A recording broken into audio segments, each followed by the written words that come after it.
Wow. Welcome back to Back Mac Sci. Everyone, hey. It's been a long time. My dad's singing in the house. I have a project update. 1 second. I will show it to you, but I gotta flip my camera. Okay, here it is, y'all. Wait, let me take off my safety glasses and turn it back to me. So, a while ago I saw this video by a YouTuber, and I forget his name, but he made a, like what I've been calling like in, 1 second. So loud music. Here's the lab. It's in terrible condition. Those are rocks dissolved in acid, and that is probably not going anywhere, I'll be honest. And so anyway, the project is an indoor like lightning chamber. So the power supply is a flyback. The vacuum will be supplied by a... Oh my god, I have so many thoughts at once, it's so annoying. The vacuum will be supplied by a refrigerator compressor, but basically I just put on like a few... I just extended this tube, and this will blow air out of the compressor, and then that means a vacuum will be created, or a low pressure system will be created in there. See that tube that usually connects to here, and here's my beautiful little project box. I measured out this, and I knew how tall it would be, so we have lots of space right here. And here's my beautiful heat shrink tubing, and like inside there is really crappy solder. I should probably explain how flyback works, but lucky you guys, I don't even know how a flyback. So anyway, this is pin 1, this is pin 2, this is the high voltage ground. And anyway, I'm driving the flyback with a fluorescent lamp ballast. Here is the blue wires. I don't even know what to call it. I'm so bad. Okay, blue wires go to pin 1, and they go to the primary coil. And then the yellow wire goes to the second pin, which is probably the secondary coil. Yeet. And then... Anyway, ooh, look at this epoxy. Look at that. That kind of protected, like, this pin from other arcs. So what happens is... I'm so bad at explaining everything. Anyway, this is why I plan things. Like, this is why I plan video ideas, but this is what happens when I'm like, oh, I should probably upload a video a year after I stopped uploading. Okay, what else we got? Oh, here's the, I had to zoom out. Here's the high voltage... these two arc, and I think I got a 5 centimeter gap, guys. Perfect from China. Here's my glasses, so I don't get soldering, in my eyes. Ooh, I should do like a. Here's my soldering iron that I got from China for like $30. It's like this whole kit. There's my Bluetooth speaker. It's really a mess out here, sisters. So what I'm gonna solder now is I'm gonna solder a switch in series with one of the wires of the AC current and voltage and everything that makes up electricity coming from the wall. And so it's gonna go like this, and I'm gonna solder a switch in series. And so I think I'll set up a time lapse for that.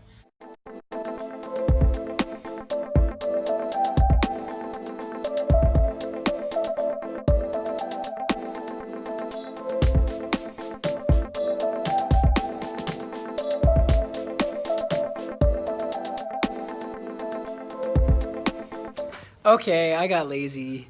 I'm just gonna use these now. Hi, I'm just gonna use these now because it's like the easier way. It's like poor man soldering. You just twist this, and then 2 wires join together, and it kind of only works if they're stranded. But let's do like a time lapse of it. Yeah. Okay. Anyway, quick update. I'm so happy.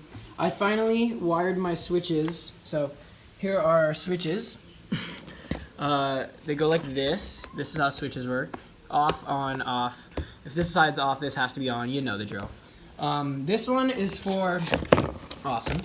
This one is for the refrigerator compressor, which functions as a vacuum pump in this setup. And this one functions to turn the flyback transformer on and off. So, right now I'll show you that that's what I got working recently. So, Then my next step will be to solder a wire onto the, what is that? That's a high voltage ground. I need another wire, a longer wire coming from the flyback to connect to these two leads of the, like the chamber, that's what I'm calling it, which is the mason jar with epoxy on top to keep these two leads from arcing between each other.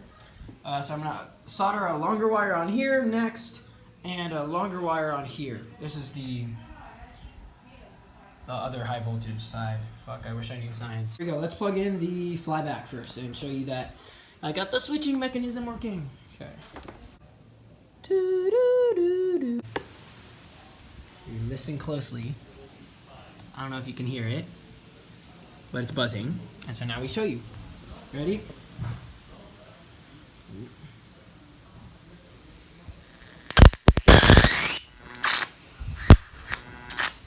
Woo! Okay.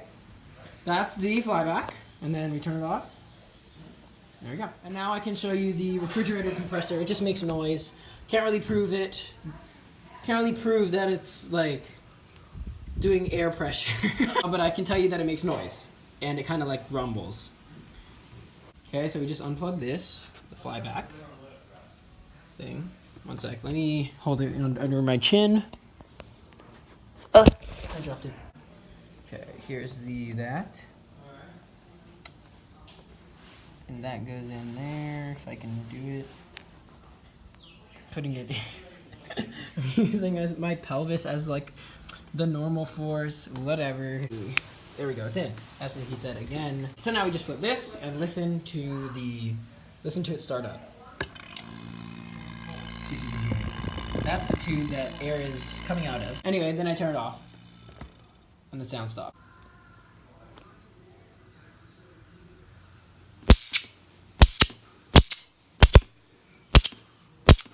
That's a problem. That is a problem. It needs to be down there. It's up here. Okay, so solution as of right now to this problem is more insulation on the leads. So we're gonna go with heat shrink tubing. Okay, and we're gonna throw it on those and then see if it still arcs. Okay, I found it. Here's the better heat shrink tubing. So if we just, like, now we throw this guy on here. We got some changes going on here. So I turned it on, it does this, ready? We can't do it for long because I don't really want to super ruin the setup, but it does this. 3, 2, 1. Yeah. Instant smoke. Ready? Watch this terminal, like right here. And then let's see if you can deduce what's happening.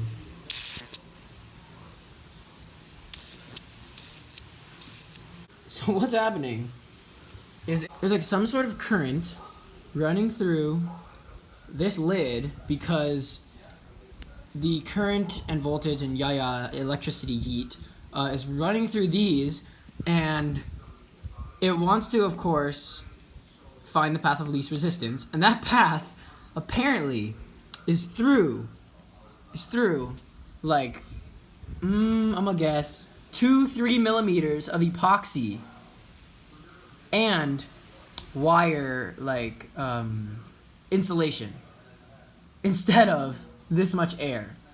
And so the problem here is that it's a metal lid, and so what we're gonna do is gonna hit them with that chamber 2.0, which is over here. I'm fucking hype as hell. Let's just do it. Chamber 2.0, guys. This is what you've seen in the background. I'm hype as hell. What we got here, I've been looking all over the island for this. This is a airtight cookie jar, and this is the O-ring that's gonna make sure that we have a nice vacuum. This thing brats on there and it connects. And what we're gonna do this time, we're gonna learn from our mistakes. And since there's not only is there gonna be no metal plate that could like carry electricity and cause a short circuit, not only is there that, there's also now, I'm going to drill these terminals / leads farther apart. I'm gonna drill right here and here. Then TBH, we're gonna be up and running quite soon. Yeah, I'm gonna give up on chamber 1.0. Let's hear it one more time for your boy.